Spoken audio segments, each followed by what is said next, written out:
صباح الورد يا حبايب قلبي، عاملين ايه؟ فيديو النهارده سهل جدا، حلويات معسلات رمضان. كل سنة وانتم طيبين. حاجة سهلة سريعة اقتصادية، ولا زبدة ولا زيت ولا بيض ولا اي حاجة، هتعمليها بأسرع وقت. جميلة وهشة وبتدوب في البق، سكرها مظبوط، هتعجبكم جدا. يلا بينا. اللهم إني وكلتك أمري فكن لي خير وكيل، ودبر لي أمري فإني لا أحسن التدبير. بسم الله الرحمن الرحيم. في كسرولة كده نرفعها على النار، عليها فيها 3 كوبايات من السكر، كوبايتين من المية، معلقة ملح ليمون أو عصرة نص ليمونة. وبعدين هنسيبها تغلي. أول لما تغلي 5 دقايق على النار، نسيبها تغلي وبعدين نطفي عليها. احنا محتاجين الشربات بارد، علشان كده بنعمله في أول الوصفة. في صينية أو طاسة على البوتاجاز هنحط 5 كوبايات من المية، الكوباية معيارها 150 جرام. عليهم كيس من الفانيليا. أول ما المية تبقبق زي ما انتم شايفينها كده، هنبتدي نحط، شايفين البسكوت الويفر الجميل اللي بالكريمة اللي احنا كلنا عارفينه، متوفر طبعا في كل مكان. احنا محتاجين بس في حدود 90 جرام من البسكوت ده، يعني في حدود كيسين كده. لما توزنيهم يعني هتوزنيهم هيطلعوا في حدود كيسين، بس انا طبعا مش عارفه انت هتجيبي من انهي نوع وشكل الكيس ايه، علشان كده بقول لك الوزن بتاعه بالظبط 90 جرام. هنسيبه في الميه كده، وطبعا البسكوت ده هيبقى بديل للزبده او الزيت او البيض اللي احنا ممكن نحتاجه في العجينه دي عشان نظبط وصفتنا. نسيبه بقى كده يا دوبك دقيقتين 3 بالكتير، ينزل بس الدهون اللي فيه. وبعدين اوعى، يعني مش عايزاكي تسيبي الميه تنقص، لان الميه دي هي اللي هنعجن بيها. علشان كده بقولك ما تسيبهاش اكتر من دقيقتين بالكتير، يا دوبك البسكوت يطرى. هننزل بكميه الدقيق بتاعتنا، وهي 400 جرام من الدقيق، عليهم معلقه صغيره من الملح. طبعًا الدقيق ده يكون منخول يا جماعة، وإحنا اتفقنا في أي معجنات أو حلويات أو أي حاجة الدقيق أكيد بيكون منخول. هنبدأ نقلّب كده. في مرحلة التقليب دي هتبقى صعبة عليكِ، ما تقلقيش خالص.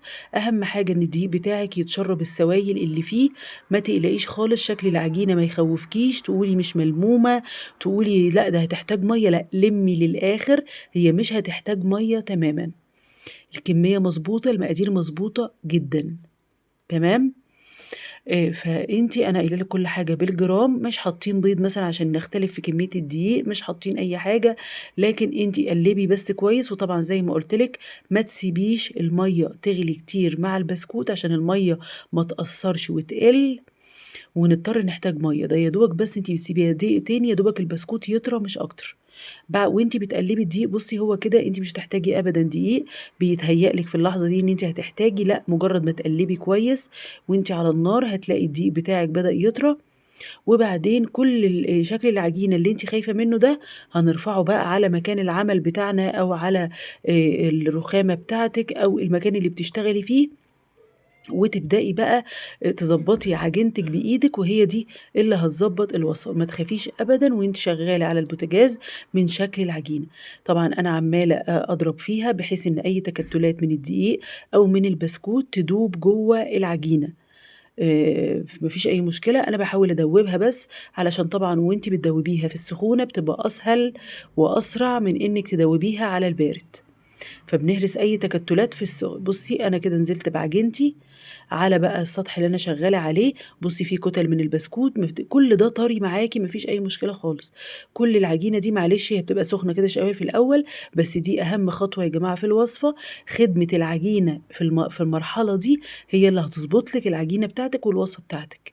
استحملي شوية، تبدئي تفردي كُتل، في عندِك كُتل من الدقيق زي ما أنتم شايفينها كده يا جماعة، بنتَّك عليها كده بصابعنا وتفرديها وتفُك معاكِ في وسط العجينة، وهتتنّيكِ كده تضربي وتعجني في العجينة، تفرديها وتهرسي أي كُتلة تقابلِك، لغاية ما العجينة تبقى ملساء معاكِ تمامًا وناعمة وجميلة وتقدري تشتغلي بيها.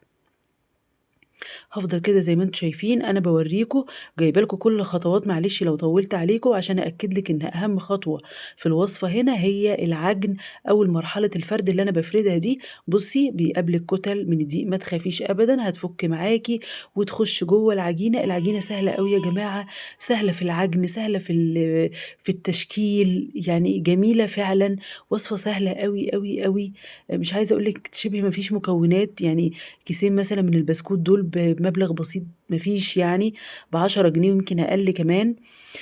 يعني شوية دقيق وشوية مَيّة، أنتِ ما احتاجتيش حاجة خالص، يا دوبك هتعملي بس الشربات بتاعِك وهيبقى عندِك وصفة جميلة تقدري تشكّليها بالشكل اللي أنتِ عايزاه وتقدّميها في رمضان، مش هتاخد معاكِ أي وقت، يوم أنتِ كده ملخومة م م تعبانة تقدري تعمليها بمنتهى السهولة من غير ما تاخد معاكِ أي وقت. خلاص أنا كده عمّالة برضه أعجن وأتأكد إن ما فيش أي كُتل، ودي نقطة مهمة جدًا إن ما يبقاش في أي كُتل في العجينة بتاعتنا. بعد ما نخلّص العجن بتاعنا هابتدي كده أبدأ بقى أشكّلها، عايزة بقى تشكّليها بالقُمع بتاع اللي هو البيتيفور، القُمع اليدوي، عايزة تشكّليها بقى بالقُمع بتاع الحلويات بتاع الكيك اللي إحنا بنحُط فيه الكريم شانتيه، ما فيش أي مشكلة برضه تقدري تحطّيها فيه، التشكيل الملائم ليكِ، لكن طبعًا ممكن تعمليها كمان زي صوابع بلح الشام، ما فيش أي مشكلة خالص، هي يا جماعة قريبة من بلح الشام جدًا، مع طبعًا التوفير، بلح الشام بياخد بيض كتير.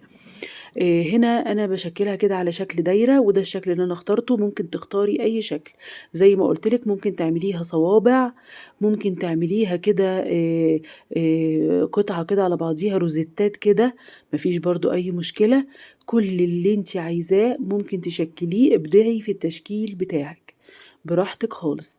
أنا ده الشكل اللي أنا اخترته دواير كده بس، وهافضل طبعًا أشكِّل العجينة كلّها، وطبعًا وأنا باشكِّلها كده طبعًا هابتدي بقى أحضّر الزيت بتاعي في طاسة وتكون العين بتاعتي متوسطة، يعني لا هي عالية ولا هي هادية، علشان الحلويات بتاعتي ما تشربش زيت وتستوي كويس.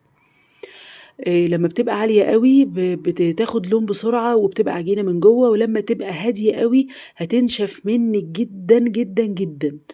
فإحنا عايزينها مضبوطة، مقرمشة كده من برّه، هشة من جوّه وجميلة، وده طبعًا بيحتاج منِّك إنِّك تضبطي النار متوسطة، الزيت بتاعِك أول ما يسخن بتنزلي بقطع الحلويات بتاعتِك، وتفضلي بقى تقلّبي فيها لغاية ما توصلي للون الجميل، الأصفر الجميل ده، وبعدين هتنزلي بالشربات بتاعِك بارد، وطبعًا هي طالعة من الطاسة سخنة، تشرب بقى الشربات بالهنا والشفا.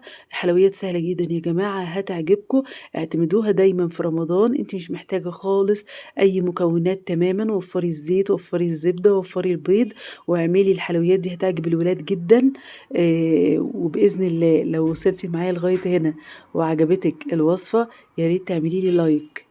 واشتراك في القناة، وأتمنى إنكم تدعموني بلايكات كتير، لإن على فكرة يا جماعة اللايكات بتساعدني وبتشجعني جدًا إن أنا أبدع في الفيديو اللي بعده، وأقدم لكم حاجة بإذن الله تبقى مفيدة لينا كلنا وتساعدنا في تقديم أفضل شيء في الأيام الصعبة اللي إحنا فيها. هنا باوريكم شكل الحلويات جميلة أوي، أوي يا جماعة، هشة من جوّه زي ما أنتِ شايفاها كده بُصّي مفرّغة خالص من كتر ما هي مستوية ومضبوطة، مش شاربة زيت، مش شاربة شربات، بالهنا والشفا، كل سنة وأنتم طيبين.